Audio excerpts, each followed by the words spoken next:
প্রিয় দর্শক, গ্লোরি টিভির পক্ষ থেকে আপনাদের জানাচ্ছি আন্তরিক শুভেচ্ছা ও অভিনন্দন। প্রিয় দর্শক, 2024 সালের 5ই আগস্ট বাংলাদেশের সরকার প্রধান শেখ হাসিনার সরকার পতন ঘটেছিল। তখন কোটা আন্দোলনে সারা দেশ উত্তাল ছিল।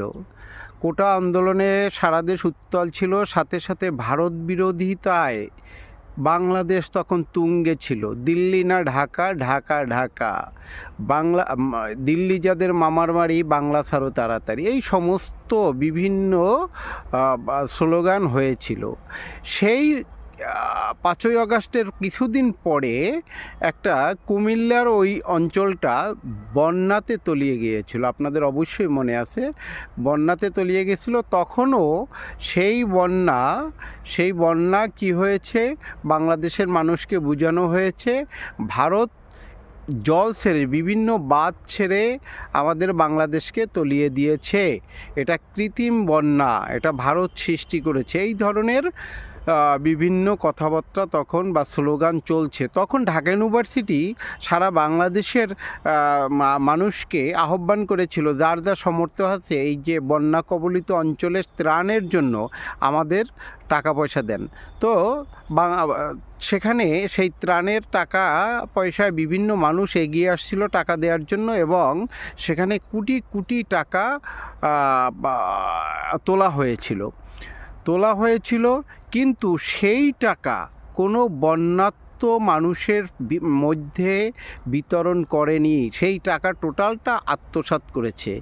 এই দুদিন আগে মজার ব্যাপার যে এই যে সজীব ভুঁইয়া, একজন আসিফ মোহাম্মদ সজীব ভুঁইয়া, উনি একটা অনুষ্ঠান করতে বা মিটিং করতে গিয়েছিল এক জায়গায়। উনি তো এই গত সরকারের, অর্থাৎ ডক্টর ইউনূস সরকারের একজন উপদেষ্টা ছিলেন। উনি গিয়েছিলেন মিটিং করতে, সেখানে লোকজনে ধরছে যে সেই টাকা গেল কই, সেইটা আগে জবাব দিতে হবে। সেই টাকার উনি জবাব না দিতে পারে ওনার সাথের কিছু লোকজন ওই ছেলেদেরকে তেড়ে আসছিল মারার জন্য এবং তাদের মুখ বন্ধ করার জন্য। তারাও অবশ্য, যারা এই প্রতিবাদটা উঠিয়েছে, তারাও বলেছে যে সজীব ভুঁইয়া একটা দুর্নীতিবাজ, একটা ডাকাত, একটা সন্ত্রাসী, একটা মব সৃষ্টিকারী, এই সমস্ত বিভিন্ন গালিগালাজ তার বিরুদ্ধে করেছে।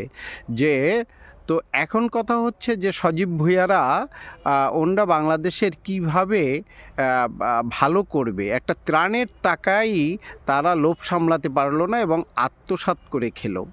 দেখা যাক কি হয়, সেই টাকা কবে ফেরত দেয়, জনগণ বা কি বলে। সবাই ভালো থাকবেন।